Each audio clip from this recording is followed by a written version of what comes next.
मेरी वो बहनें जो ब्राइडल टू बी हैं, जिनकी जल्दी शादियां होने वाली हैं, अब वो शॉपिंग करना चाह रही हैं अपनी वेडिंग की। अब वो सोच रही हैं उन्हें क्या चीज़ लेनी चाहिए और क्या नहीं लेनी चाहिए।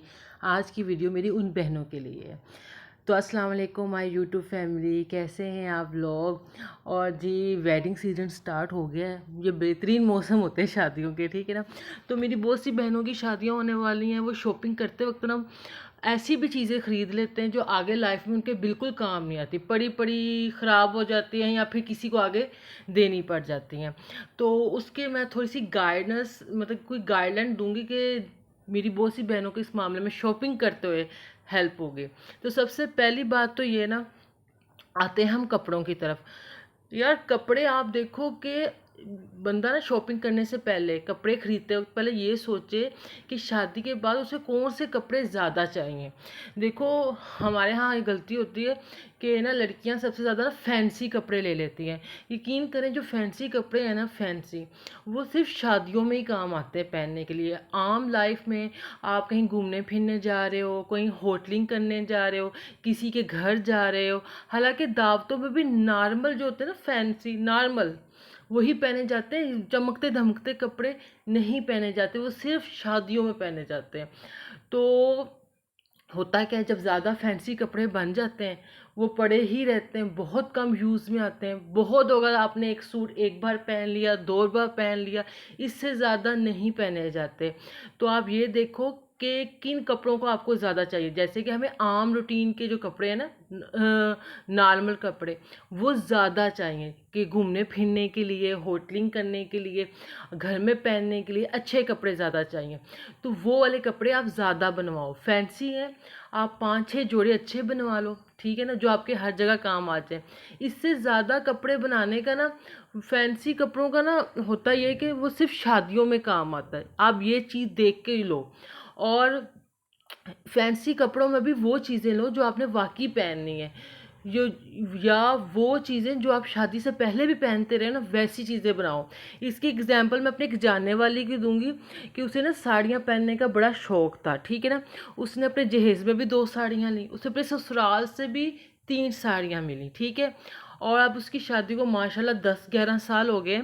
मैंने पिछले साल पता नहीं शायद उससे पूछा, मैंने कहा तुम्हारी 5 साड़ियाँ हैं, तुमने कोई साड़ी वाड़ी पहनी भी है कि नहीं। तो कहती मैंने अभी तक अपनी एक साड़ी भी ट्राई नहीं की, उसे पहनने का मौका ही नहीं मिला। बहुत से रीज़न होते हैं, हर जगह बंदा साड़ी पहन के नहीं जा सकता।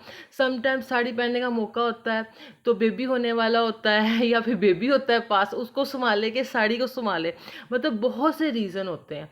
तो अब वो 5 साड़ियाँ उसकी पड़ी हुई हैं, ठीक है ना। तो ऐसी चीज़ मत लें जो आपकी शादी के 10-10 11 साल तक पड़ी रहे, आपके यूज़ करने का टाइम ही ना आए, ठीक है ना।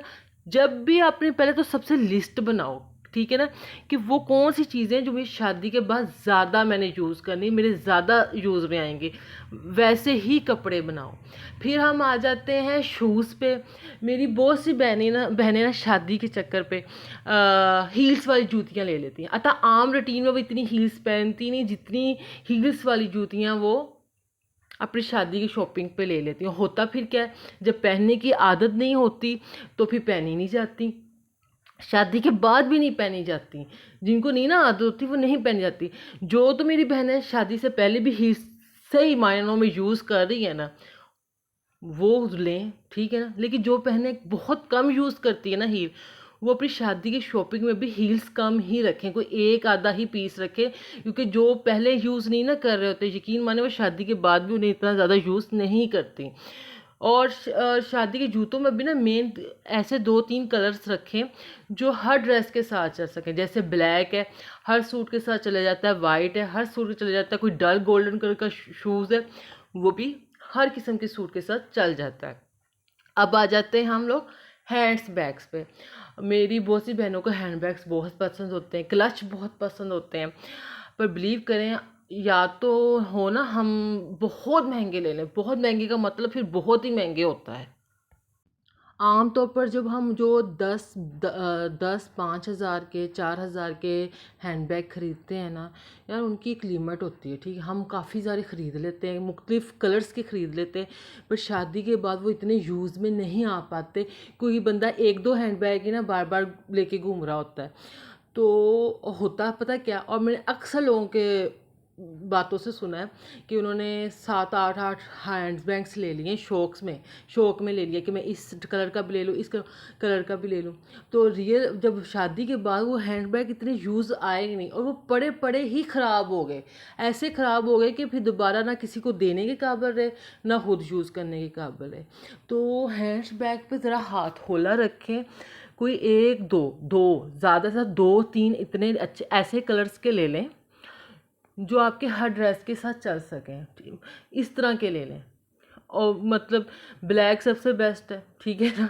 ब्लैक हो गए, डार्क कलर्स वाले जो हैंड बैग्स होते हैं वो सबसे ज़्यादा बेस्ट होते हैं। कुछ लाइट कलर वाले भी चलते हैं, लेकिन 2 3 से ज़्यादा मत लें, क्योंकि जब आप ज़्यादा लेते हो एकदम ज़्यादा एक साथ यूज़ में नहीं आते। होता फिर क्या है, वो पड़े पड़े ही ख़राब हो जाते हैं। ऐसे ही क्लच है, क्लचों का ना कोई ख़ास बस एक शो होती है, एक अच्छे लगते हैं हाथ में पकड़े ना, एक खूबसूरत सा क्लच। पर यकीन माने क्लच इतने छोटे होते हैं ना, उनके अंदर मोबाइल जा सकता है, एक आधी आपकी लिपस्टिक या कुछ पैसे आ सकते हैं, बस इसके ज़्यादा क्लच ना आपके कोई चीज़ समा नहीं सकता। तो अगर जिन बहनों को तो क्लच का बिल्कुल शौक़ नहीं, बस लोगों की देखा देखी लेनी है तो एक से ज़्यादा बिल्कुल मत लें। और जिनको शौक़ भी है ना, वो भी 2 3 से ज़्यादा मत लें, क्योंकि ये भी पड़े के पड़े रह जाते हैं। फिर एंड वही के पड़े पड़े रह जाते हैं, इतना ज़्यादा यूज़ नहीं होता। एक होता ना, वो बंदा कई जगहों में यूज़ कर लेता है, क्योंकि एक होता है। जो 2 3 4 5 होते हैं ना, फिर वो उनकी बारी ही नहीं आती, ना बारी आती। समटाइम बाद लोगों के पास तो मौका भी नहीं आता उन्हें यूज़ करने के लिए। तो चीज़ 1 2 लें, ताकि अगर आप सही से यूज़ भी कर सको उसके ख़राब होने से पहले पहले। फिर आ जाते हैं मेन चीज़, मेकअप पे। अच्छा, मेकअप पे पता क्या होता है, मेरी हर बहन ना को जो शादियाँ जिनकी हो रही होती है, वो इतनी हर कोई मेकअप इतना प्रो नहीं होता, ठीक है ना। पर होता क्या है कि वो अपनी जो मेकअप का जो होता है ना, कॉस्मेटिक जितना कुछ होता है, वो हर चीज़ ही ले लेती है, और बाद में वो चीज़ यूज़ होती ही नहीं। और मेकअप का तो एक ही है ना कि वो एक्सपायर हो जाता है। देखो, जिन मेरी बहनों को स्टिकें लगानी नहीं आती, जिनको तो आती है ना चेहरे पर स्टिक वगैरह अच्छी तरीके से लगानी आती है, वो ज़रूर ले। जिनको नहीं आती वो एक अच्छी सी बीबी क्रीम लें। और लिपस्टिकों का भी ढेर मत लें। शादी के बाद सिर्फ 2 3 ही लिपस्टिक्स होते हैं जो हर जगह चल रही होती है। कुछ 4 5 अच्छे कलर की ऐसी लिपस्टिक्स लें जो आपकी हर जगह चल सके। लिपस्टिकों का भी ढेर लो ना, वो भी पड़े पड़े दी एंड हो जाते हैं। और जिन बहनों को आई लैशेस लगानी नहीं ना आती, तो वो आई लैशेस लें भी ना। मतलब जो चीज़ आपको आप शादी से पहले यूज़ नहीं ना कर रहे, तो बिलीव करें आप शादी के बाद भी उन चीज़ों को यूज़ नहीं कर पाते।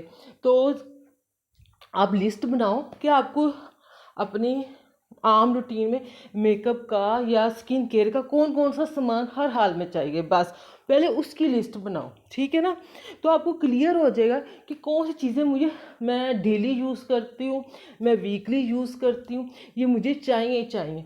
और वो चीज़ें जो आप शादी से पहले यूज़ नहीं ना करते, यकीन करें आप शादी के बाद भी यूज़ नहीं कर सकते। या जिन चीज़ों का यूज़ करना आपको पता नहीं ना, वो चीज़ें आप बाय ही ना करो, क्योंकि वो आप ले लोगे, वो पड़ी पड़ी एक्सपायर हो जाएंगी, बस।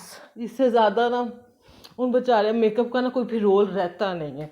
उसके बाद आ जाते हैं हम आर्टिफिशियल ज्वेलरी में आ जाते हैं। बहुत सी मेरी बहनों को ज्वेलरी पहनने का बहुत शौक़ होता है। अच्छा, गोल्ड वाली ज्वेलरी का ये मसला होता है, वो बंदा ना हर जगह पहन के नहीं जा सकता, ठीक। आर्टिफिशियल ज्वेलरी भी बहुत सी बहनें लेती हैं। अच्छा, इसमें भी वही बात आ जाता है, जिनको शादी से पहले पहनने का शौक़ होता है ना इन चीज़ों का, वो शादी के बाद भी ये मतलब चीज़ें पहनती हैं, सही मायनों में ना जैसे पहनने का हक होता है। लेकिन जिनको शादी से पहले पहनने का शौक़ नहीं ना होता, वो यकीन करें वो शादी के बाद भी कोई ख़ास नहीं पहनती। होता क्या, फिर वो पड़ी पड़ी अगर उन्हें एहतियात से ना रखा जाए तो पड़ी पड़ी वो भी ख़राब हो जाती है ना। एक टाइम होता है हर चीज़ का, फिर उसके बाद ख़राब हो जाती।